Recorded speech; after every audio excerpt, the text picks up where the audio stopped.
Hi everyone, in this video I will show you how to connect Google Maps to Emergent AI. First, open your Emergent AI dashboard and go to the chat interface. This is where you describe what you want to build.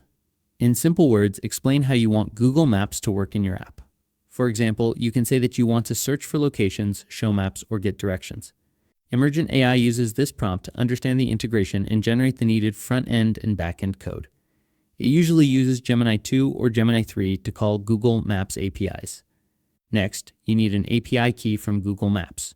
Open your browser and go to the Google Cloud Console.